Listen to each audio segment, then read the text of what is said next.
Thank you. Good morning, everyone. My name is Glenn Van Dyke, and I'm the MLA for the Athabasca Barrhead Westlock constituency, and proud to be here at Métis Crossing.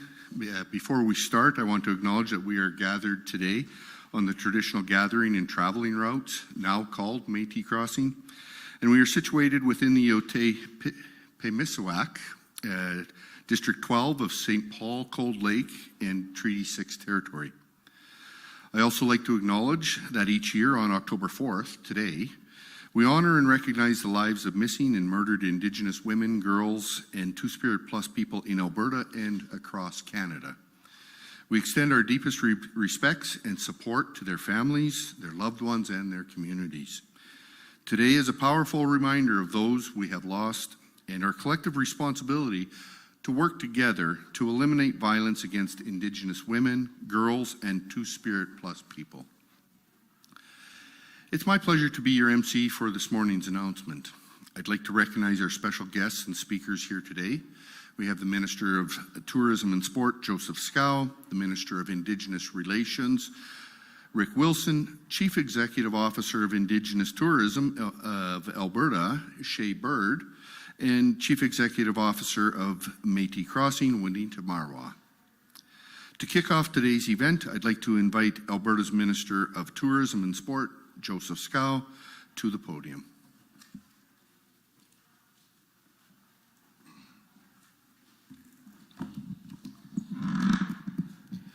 Well, thank you, Glenn, for that kind introduction, and good morning, everyone. It's such a pleasure to be here at Métis Crossing for this announcement. This is such a beautiful site, and they do such tremendous work. I encourage everyone to come out here and visit. It must be on your bucket list. And I'm pleased to be talking here today about Indigenous tourism in Alberta and the investment that we are making for its growth. Indigenous cultures and history are central to Alberta's story, and Indigenous tourism helps tell that story to travelers from both near and far. We also know that authentic Indigenous experiences are a significant draw to the province of Alberta, with 1 in 3 international travelers seeking these experiences.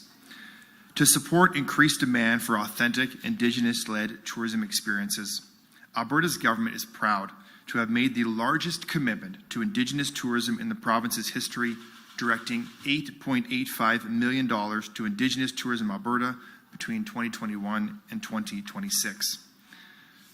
This historic investment builds upon and is in addition to the direct investment our government makes in Indigenous tourism through offerings with Travel Alberta's Tourism Investment Program. Over the past 3 years, the Tourism Investment Program has invested $3.5 million into the development of 50 Indigenous tourism experiences across Alberta, including where we are here today, beautiful Métis Crossing, and other wonderful Indigenous tourism experiences like Warrior Women and Painted Warriors Ranch. Our Indigenous tourism industry sets Alberta apart and provides a distinct competitive advantage, which is why it's a key pillar of our province's provincial tourism strategy. As we work to grow Alberta's tourism sector to $25 billion by 2035 in visitor expenditures, the continued development and growth of Alberta's Indigenous tourism industry is crucial to our success. In 2024 alone, Indigenous tourism is expected to inject $126 million into the province's economy, and this number continues to grow every single year. These investments will support the strengthening of the Indigenous tourism industry in our province and help the rich histories and cultures of Alberta's Indigenous peoples shine on the world stage, because the world wants more Alberta and the world wants more Indigenous tourism. And as Indigenous tourism expands across the province, it will continue to create meaningful employment and ownership opportunities for Indigenous peoples and generate revenue streams for communities province-wide.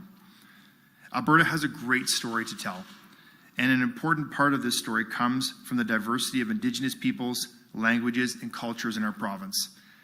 And as demand for authentic Indigenous tourism increases, these investments will ensure travelers are choosing Alberta as their primary destination of choice for authentic Indigenous tourism experiences. Thank you.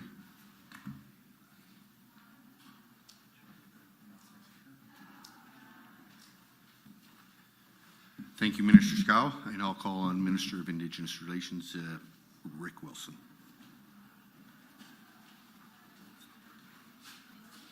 I'll have to lower everything a bit here.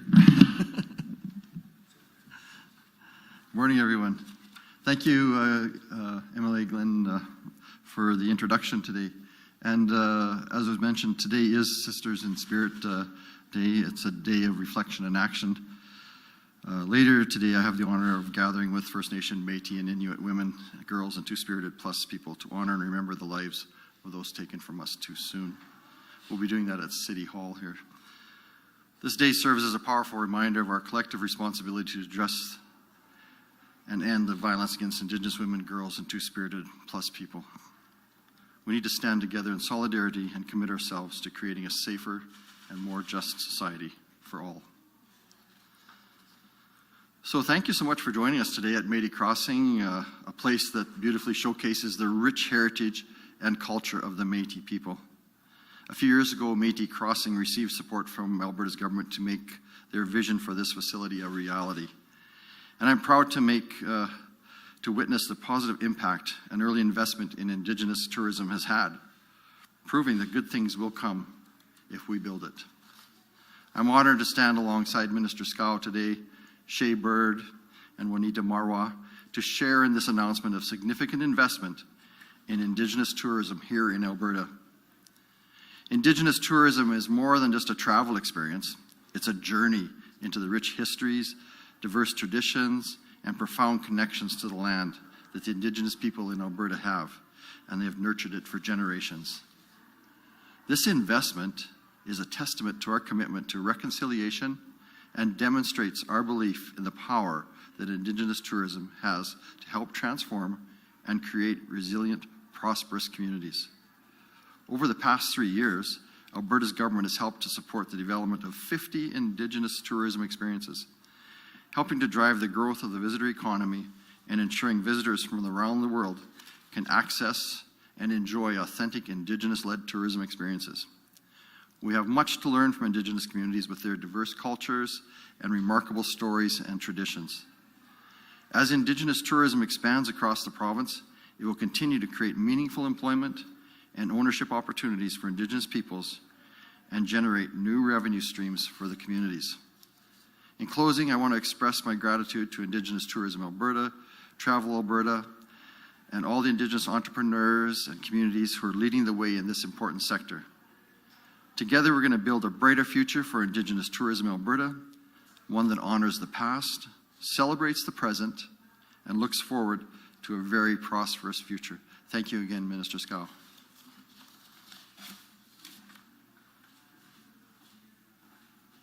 Good, thank you, Minister Wilson. At this time, we'll hear from the Chief Executive Officer for Indigenous Alberta Tourism, Shay Bird.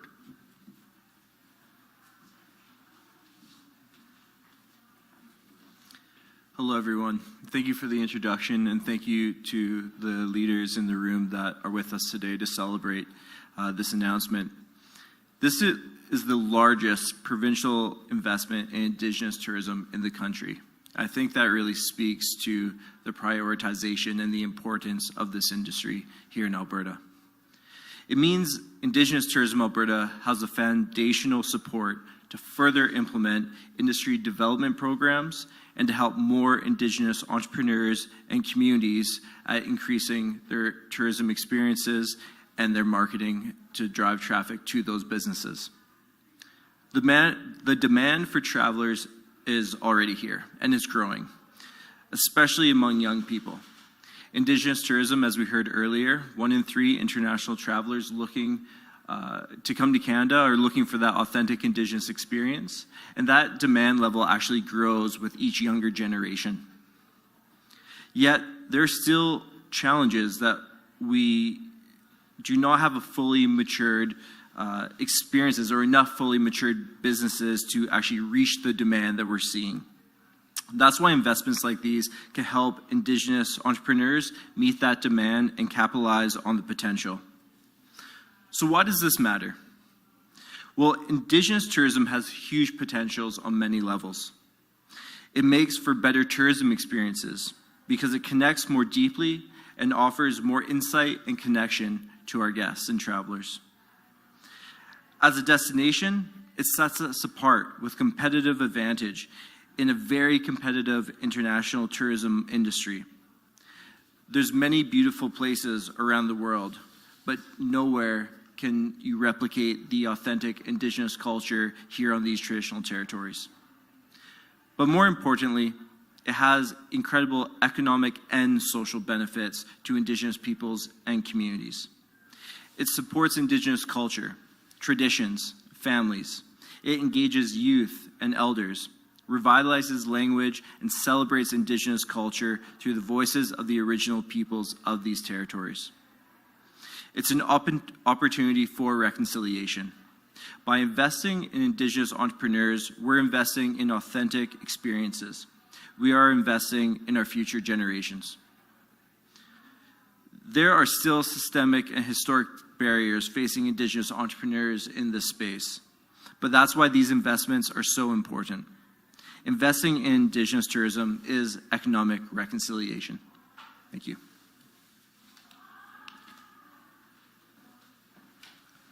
Thank you, Shay. I now invite to the microphone the Chief Executive Officer of Métis Crossing, Juanita Marwa.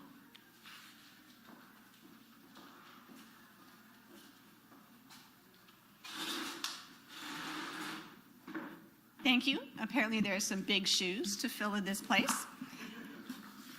Minister Schow, Minister Wilson, MLA Van Dyken, and my friend Shay Bird, thank you for choosing Métis Crossing to make this announcement.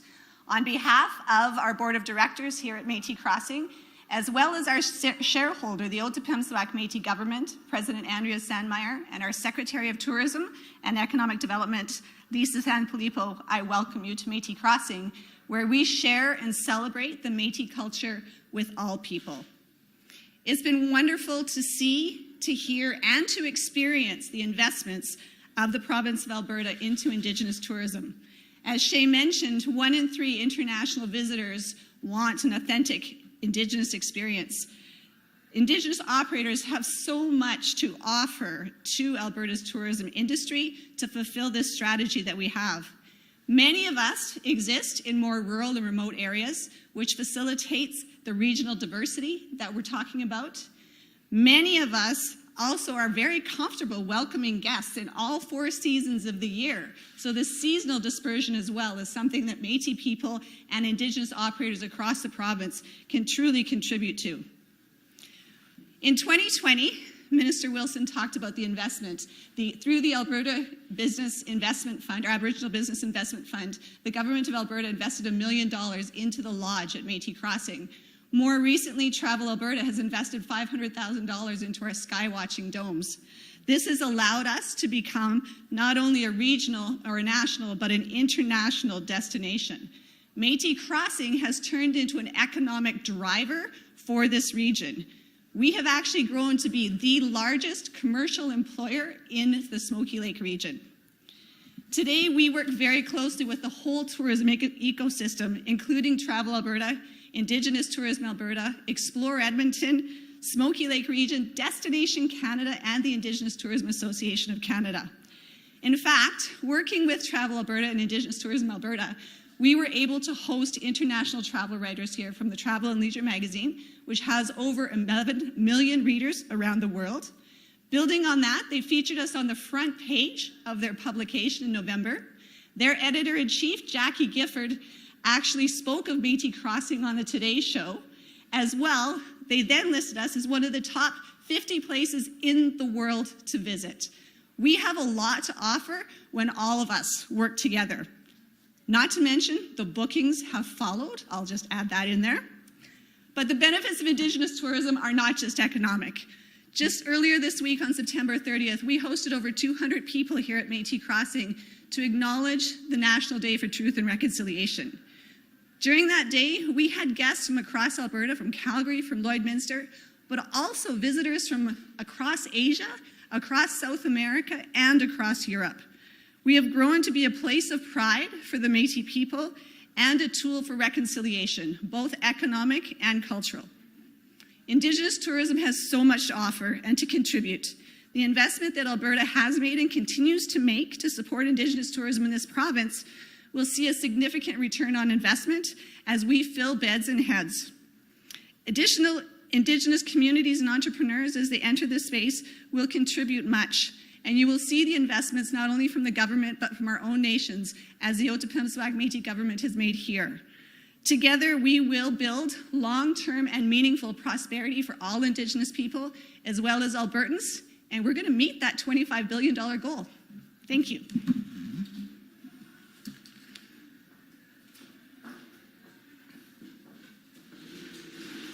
Good, thank you, Anita.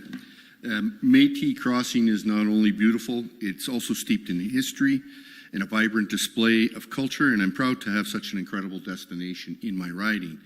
And today we get to hear about how Indigenous tourism benefits all of us in Alberta.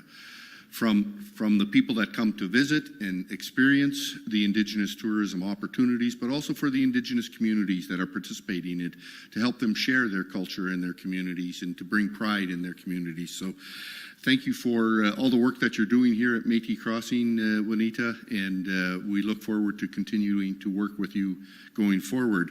Métis Crossing is also helping to facilitate some of the activities happening this weekend with regards to the Smoky Lake Pumpkin Weigh-In and Fair, and this will invite thousands of people to the region for tourism activity, and so thank you also for helping out with those events.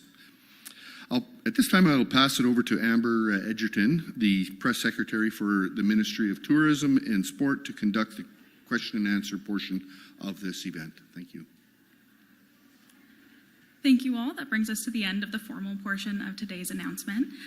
We'll move to the question and answer portion. We have time for one question and one follow-up each. We'll start with media in the room. If any media in the room have a question, feel free to approach the mic. Hi, I will. Jasmine with Global News. I don't know who's best to answer this, but I mean, maybe just now with the investment, just some background into what really opportunities are out there right now in Alberta for Indigenous tourism, and where can people really go and celebrate this? Well, thank you for that question, and it's a great one. Well, we're standing right now in one of the great opportunities that has been realized in the province for Indigenous tourism, and it would not have been made possible without the leadership of Juanita, who does such tremendous work, and also leadership of Indigenous Tourism Alberta with Shaybird. So I'm lucky to call them both colleagues and friends. They are great people. I'm also grateful for Glenn Van Dyken for having us here, and Rick Wilson, the tremendous work he does. We recognize as a province the demand for Indigenous tourism to understand authentic experiences in Alberta's history. And Indigenous tourism, Indigenous cultures is woven deep in the fabric. They've been here since time immemorial, and we must recognize and respect that.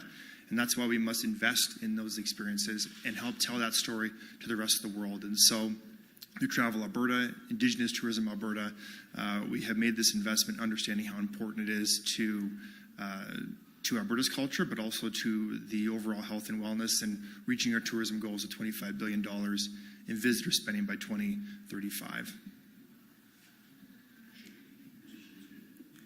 Yes, Shay, you want to know that?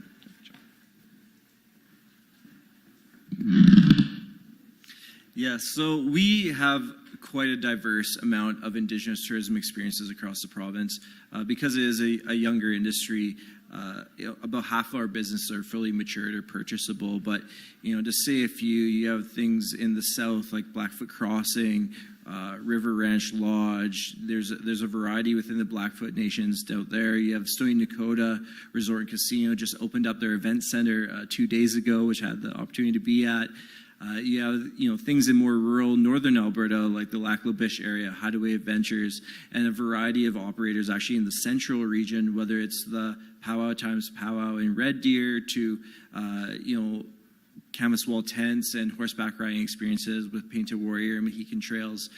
That's just a couple to name a few, but if you are interested in exploring the diversity of Indigenous tourism experiences, we have our website that lists all our members that will drive traffic right to their businesses, and you can purchase from there.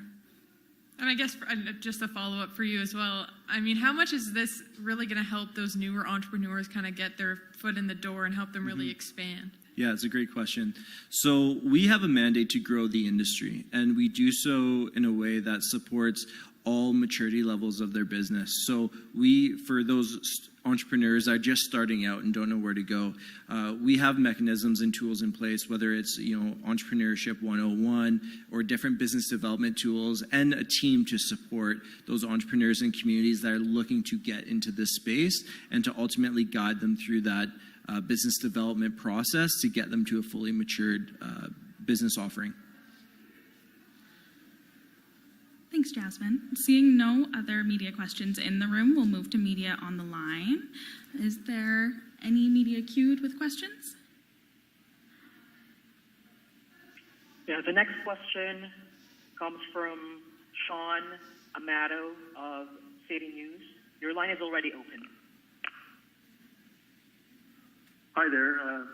Just wondering, I understand the intent of what this is for, but can you give us a greater understanding of the details? What will this money be used for? Will it be for staff? Will it be for promotional videos? Will it be for buying canoes? Can you give us a sense of that, please?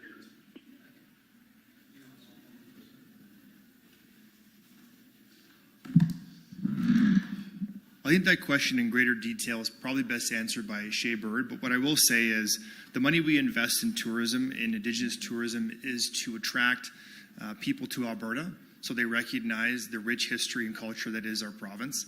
And so we see how important that is, and we think it's important to invest in that. But in terms of greater details, I will throw that over to Shay Bird. Yeah, that's a great question. I think, for these dollars invested, it really creates the foundational support that can be leveraged for additional investment to ultimately implement our larger strategy. So some of these components will be, our staffing, but also will be varying development programs, a continuation of auditing our development programs to see through our membership if there's gaps that need to be filled, and then creating more support systems to fill those gaps from what we're hearing from our membership. And then the marketing side, absolutely, whether it's consumer marketing, international marketing with our partners at Travel Alberta, it could be our media stuff. There's a variety of tools and tactics that we use as a destination management organization, but it would be focusing on both the economic development side and then for the fully matured businesses, the marketing side. Sean, do you have a follow-up? I do, yeah. Can you just also give us a sense of how many entrepreneurs or organizations or experiences will benefit from this? Are we talking about 2 or 10 or 100?